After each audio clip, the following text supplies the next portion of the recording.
is not okay. This needs to stop now. This is cancer. This is so much cancer. Who's that Pokemon? It's Macho. Macho.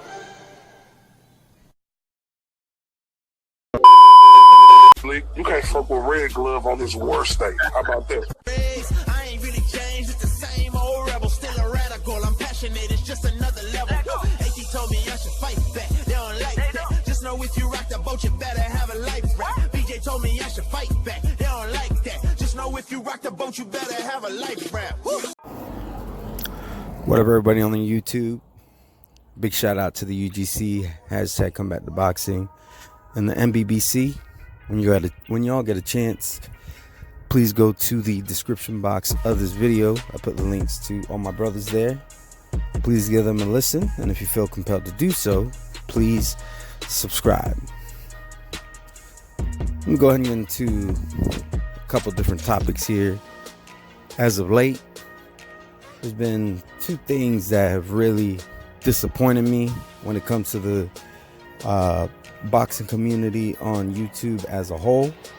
Now, as usual, it's not everybody on YouTube. Of course, the people I affiliate myself with, they're pretty good about not feeding into the bullshit, not coming up with bullshit narratives. But I don't just listen to the UGC, hashtag Combat the Boxing, and the NBBC. There are other people. Most of them are independent, I guess you could say. Some of them do affiliate themselves with certain groups and whatnot. And if you're talking that real shit, I'll fuck with you. I'll support you. I'll like your videos. I'll like your streams. We don't have to necessarily agree on everything either. But as long as you're, doing your best to call it down the middle and acknowledge when you have a bias. What I mean by that is, for instance, I'll use myself as an example.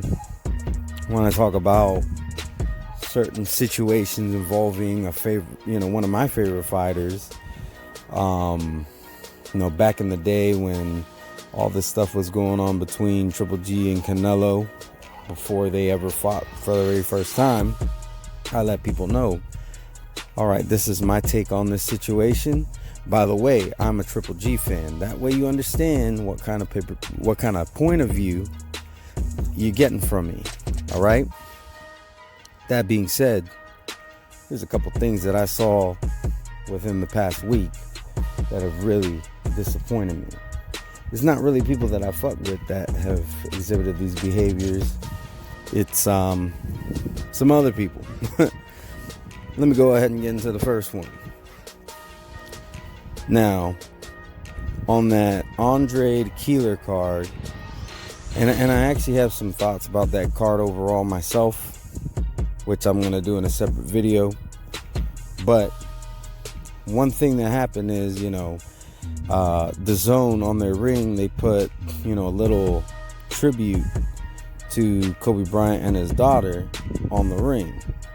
They also dedicated a small segment talking about, Kobe Bryant and his, passing that none of us saw coming, and kind of expressed their thoughts on it. Michael Buffer said some things, Eddie Hearn said some things, and it's really, just something that is quite common in sports. When you have a fallen legend, especially when they're young like Kobe Bryant was, only a couple years retired from the sport of basketball, everybody's gonna have something to say about it, especially when it's a sporting platform such as the Zone. The Zone is trying to become like the next ESPN, basically. Just in a different way, going about it in a different, going the way of the app instead of your traditional network television. That's what they're trying to do. So it's only fitting that a sporting platform would pay tribute to a legend who had just recently passed. The thing that disgusts me is that there are people on YouTube who said that they were clout chasing. There's people on YouTube who said they're trying to get their subscribers up. That really shows you where these individuals are at. As my boy Black Horseman would say, they're in a low place. You hate this platform so much, okay, that you're gonna say they're clout chasing off of the death of Kobe Bryant. The day that Kobe Bryant died, and by the way, if you're one of these channels who did this, I don't have a problem with you. I'm just trying to make a point. I'm using their logic against them because a lot of these same people are the very same people who did this. The day that he died, there was no shortage of YouTube channels that they wasted no time to report that Kobe Bryant had died. And some of y'all motherfuckers that are saying that the Zone was clout chasing, y'all are the same ones who wasted no time making videos reporting on the shit. Now, I personally don't think y'all are clout chasers, because guess what? Y'all report, even if you report mainly on boxing, okay? If you reported mainly on boxing, but you went ahead and you paid some kind of homage, respect, tribute to Kobe Bryant, I wouldn't consider that clout chasing. But see, y'all are so hateful toward a platform, which is the stupidest thing, okay? These are companies. I hope y'all know that. Like, the only thing they care about is making their money, okay? That's all they give a shit about, including the platform that y'all rep. PBC doesn't really give a shit about y'all. They give a shit about the money that they make. And that just goes for any corporation. Don't be a fool. But to say that they're clout chasing, the only reason why they're doing that is to get their subscribers up. Fuck y'all.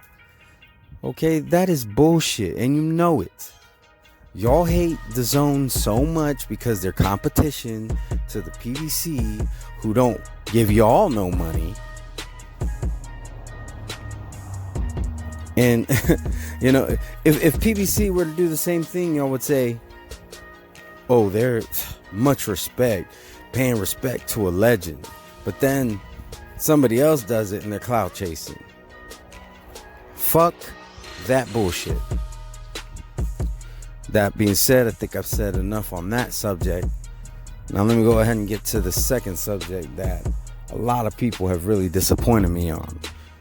Some people have just flat out disgusted me on this one.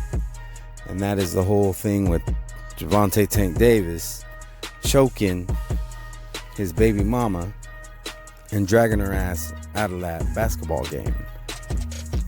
There's no excuse to put your hands on a woman unless she has harmed your child or did some fucked up shit like that on that level.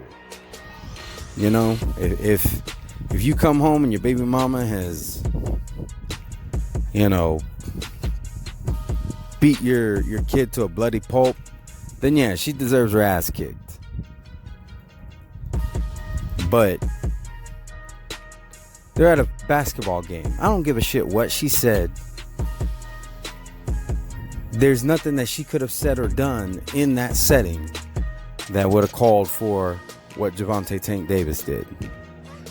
There's not. Okay? She pissed you off. She stepped out of line. You can get up and say, all right, it's time to go. If you don't leave, you're going to Uber yourself home. He could have did that. It would have accomplished the same thing. He would have got her ass out of that basketball game without laying a hand on her. But he couldn't use his brain. He couldn't use his intellect to do that. He had to put his hands on her throat. If you think it was her collar, he didn't even have to do that. He didn't have to drag her ass out of there. Like I said, if he would have told her that he's leaving and if she don't come along, that she got to walk or Uber herself home, she would have came. Or she would have walked or Ubered her ass home. And that would have been much better than putting his hands on her. Now, people are justifying this shit by, one, ignoring the fact that Javonte Tank Davis was in the wrong. They're talking about how, oh, well, the media is racist because they didn't say nothing about Sergey Kovalev. Well, that's bullshit. You know how I know that's bullshit? Because the whole reason why y'all talked about the Kovalev situation is because it was reported on. Y'all just a bunch of dudes who sit at home on YouTube talking boxing. You don't have no inside sources that gave you that information. You got that from traditional media somewhere. So don't give that bullshit that, oh, it's racism at its finest. They're reporting on Tank Davis and had nothing to say about Sergey Kovalev. When the only reason why you even know about what happened with Sergey Kovalev is because you heard it from the media. Don't give me that bullshit. And if that was the case, it still wouldn't justify Tank Davis's actions. That would be a 2-point argument, a 2-point video that y'all should be making. First, admonishing what the fuck this dude did, and then second, talking about, now that being said, why did this not happen? If that was the case. But the reality is this: you know about it, and the only reason why you know about it is because it was reported on. So don't give me that racism at its finest. They're only talking about Tank Davis when they never said anything about Sergey Kovalev, because you know about it, and the only reason why you know about it is because they was talking about it. Now, to all my subscribers, anybody watching my videos, or if you just so happen to stumble on this video, y'all have a wonderful, blessed day. Peace.